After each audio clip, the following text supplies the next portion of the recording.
Hey, happy day, college football fans. The weather's keeping me inside again today, but we're going to talk about the winners of Week 7 here in college football. Starting off with Tennessee. I put them at number 1 in my most recent poll because they played a good game, not a perfect game, but a good game against a good Alabama team.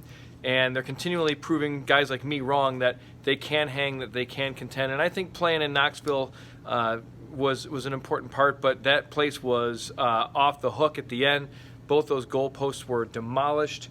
They get their first victory cigar in 16 years. Congratulations to Hendon Hooker, who played a pretty good game. I still don't know that I buy that he is a Heisman frontrunner right now, even though he was on the winning side. There were a couple turnovers in that second half that give me some hesitation. But shout out to Jalen Hyatt. 6 catches, 5 touchdown receptions, 3 of them for over 38 yards. So great job there. Utah beat number 7 USC, going for 2, which I think is kind of nice, knowing that they were playing the game for number 22's Ty Jordan and Aaron Lowe. Rest in peace, as this was an emotional game, and kudos to Kyle Whittingham for trusting in his guys to go for 2 at the end there, not wanting to leave it settled to uncontrollable circumstances in overtime, going for 2, going for the win. When you've got momentum, you've got the home field crowd. The Muss was ecstatic, so much to the point that Whittingham had trouble hearing the sideline reporter right next to him in the post-game celebration. So kudos to Utah and Dalton Kincaid, 16 catches, 234 yards receiving. And more importantly, they're still alive for a Pac-12 championship, and they hold the tiebreaker over USC. More things to be settled with the Oregon-UCLA matchup coming up this weekend. Michigan, yes, I'm going to give credit to Michigan. Running backs, I mean, they were solid. Over 400 yards rushing on the ground against a Penn State team that was a top 10 rush defense coming in.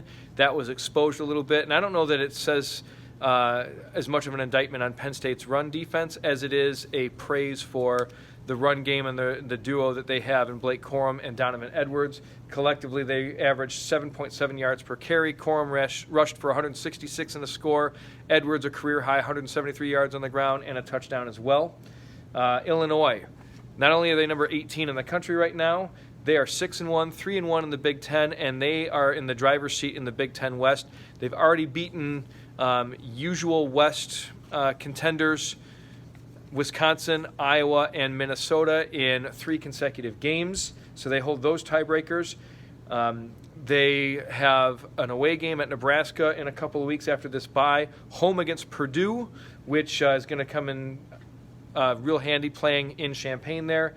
And then at Northwestern at the end of the year. So their 2 road games and the 3 remaining West foes that they play are probably the 2 bottom teams in the Big Ten West so far as we see it. Then they also have a home game against Michigan State and then an away game at Michigan, but they can afford to lose that Michigan game, stay healthy, and still probably end up playing in Indianapolis. I think that the Illini are in the driver's seat for the Big Ten West, so congratulations to them. Then we go to Statesboro, Georgia. The Georgia Southern Eagles got after their ass, and took down number 25 James Madison. They scored 45 points on a JMU Dukes team that had only been giving up 15 points per game coming in. Kyle Van Treese throws for a career high and an FBS season high this year, 578 yards, 4 touchdowns, no turnovers. So good job to Coach Clay Helton and the Eagles of Georgia Southern for getting that ranked victory.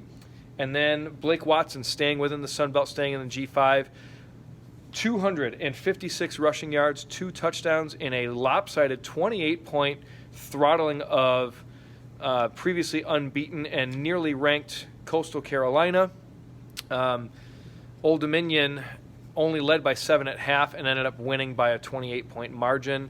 And part of that was at the end of the game when Coastal was looking to they were starting to get desperate, and Old Dominion took advantage of missed opportunities and put it in the end zone. But still, hanging 49 on a Jamie Chadwell coach team on the teal turf out in Conway, South Carolina. Good on you, Old Dominion, and good on you, Blake Watson. So tip my proverbial hat to you. And we'll get back with the woes of Week 7, but congratulations to our winners. I'm Chappy, and this is what I know.